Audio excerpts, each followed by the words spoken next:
Hello students, मैं हूं विनीत पांडे और आप देख रहे हैं फिजिक्स पाठशाला। बच्चों, पिछली 2 क्लास में हम ये पढ़ चुके हैं कि वैद्युत आवेश क्या होता है और वैद्युत आवेश के क्या गुण होते हैं। अगर आपने वो वीडियो नहीं देखा, नीचे डिस्क्रिप्शन में लिंक है, आप जाके देख सकते हैं। बहुत ही फेमस साइंटिस्ट रिचर्ड फेमेन ने एक बार कहा था कि अगर आप किसी भौतिक राशि को माप नहीं सकते हैं तो आप उसके बारे में कुछ नहीं जानते हैं। कूलॉम का नियम इसीलिए बहुत महत्वपूर्ण है क्योंकि ये बताता है कि 2 आवेश जब एक दूसरे से कुछ दूरी पर रखे होते हैं तो उनके बीच में कितना वैद्युत बल आरोपित होता है।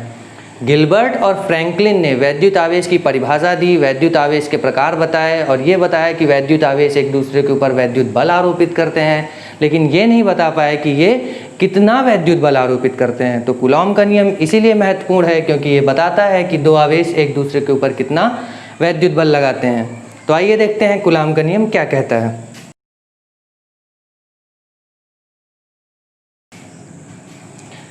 याद रखिएगा, कूलॉम का नियम केवल बिंदु आवेशों के लिए है।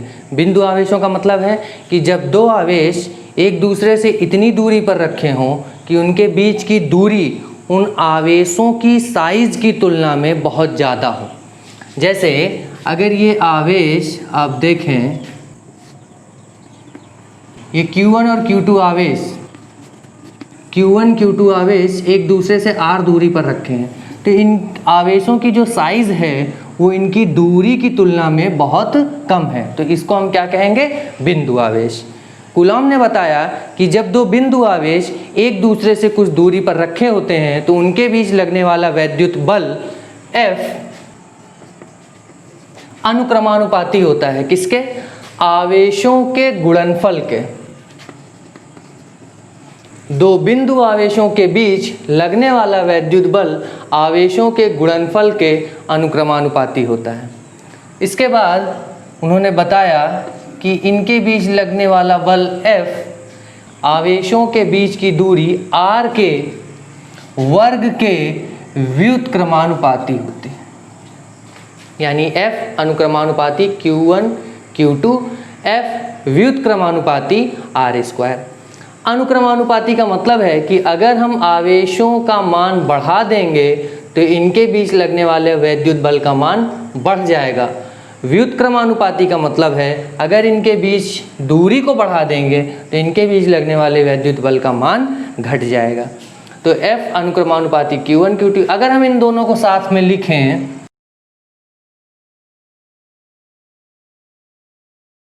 जब भी अनुक्रमानुपाती का चिन्ह हटा के हम बराबर का चिन्ह लगाते हैं तो हमें एक नियतांक लेना होता है और यहाँ नियतांक हम K से प्रदर्शित कर रहे हैं।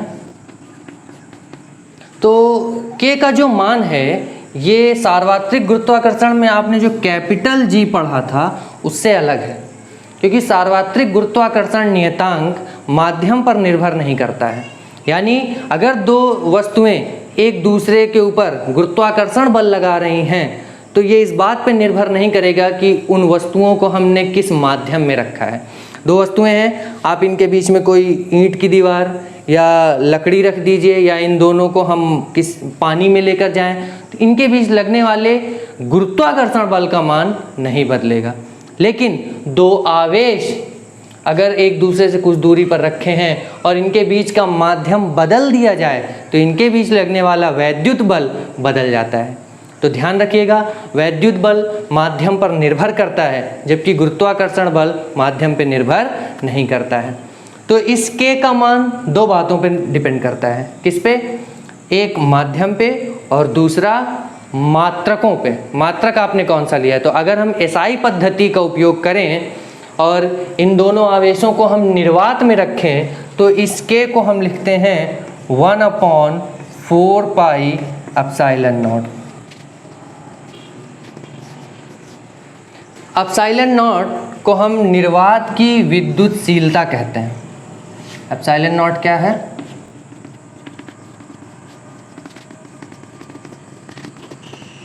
One upon 4 pi epsilon not का जो मान होता है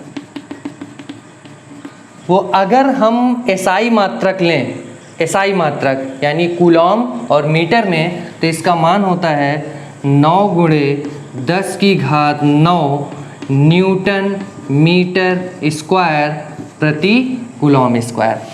एप्सिलॉन नॉट का जो मान होता है वो है 8.85 गुणे 10⁻⁻12 कूलॉम स्क्वायर प्रति Newton metre square.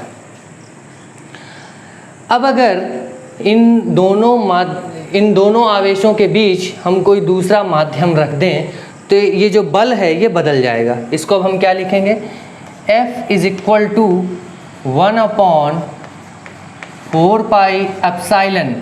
Epsilon not निर्वात के लिए, अगर कोई माध्यम है तो सिर्फ एप्सिलॉन, क्योंकि अब माध्यम बीच में रखा हुआ है तो इनके बीच लगने वाले बल को हम Fm से प्रदर्शित कर देते हैं। अगर हम इसको समीकरण 1 कहें और इसको समीकरण 2, और समीकरण 1 को समीकरण 2 से भाग दे दें तो क्या मिलेगा। अब आप देखिए Q1 Q2 R square, Q1 Q2 R square cancel हो जाएगा, 1/4 पाई कैंसिल हो जाएगा, तो बचेगा क्या, F है यहाँ 1/ε0 और यहाँ 1/ε। ये ऊपर जाएगा, क्या मिलेगा, ε/ε0। ε/ε0 को हम कैपिटल K से लिखते हैं और इसको हम कहते हैं माध्यम का परावैद्युतांक।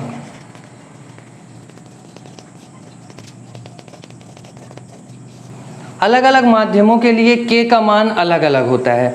जैसे निर्वात के लिए K का मान 1 होता है, बाकी सभी माध्यमों के लिए K का मान 1 से लेकर अनंत के बीच में होता है, और धातुओं के लिए K का मान अनंत होता है। जैसे कि अगर हम पानी की बात करें तो पानी के लिए जो K का मान है वो 80 होता है, कहीं कहीं 81 भी लिखा होता है।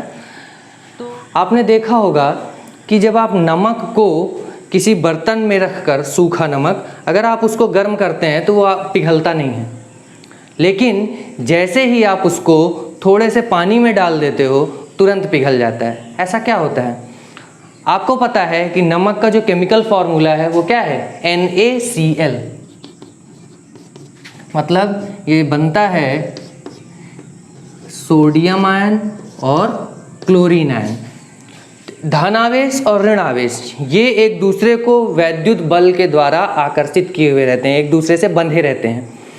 जब हम इनको निर्वात में रखते हैं तो इस वैद्युत बल का मान इतना अधिक होता है कि ये एक दूसरे से अलग नहीं होते हैं, NaCl बना रहता है। उसके बाद जैसे ही आप उसको पानी में डालते हो तो आप देखेंगे K का मान यहाँ पे 80 है, तो Fm अगर इधर लेके आए और K को इधर, तो F का मान क्या मिलेगा, Fm का जो मान है वो F/K के इक्वल है। यानी निर्वात में जो बल लग रहा था उसको जब हम 80 से भाग देंगे तब वो मिलेगा पानी में लगने वाले बल का। तो आप देखेंगे कि जो पानी में वैद्युत बल लगता है उसका मान बहुत ही कम होता है। इस वजह से ये दोनों आयन एक दूसरे से अलग हो जाते हैं और नमक पानी में घुल जाता है। तो आज हमने पढ़ा कूलॉम का नियम। आप कमेंट करके बताएंगे कि आपको ये कूलॉम का नियम समझ में आया है या नहीं आया है। मिलते हैं नेक्स्ट क्लास में।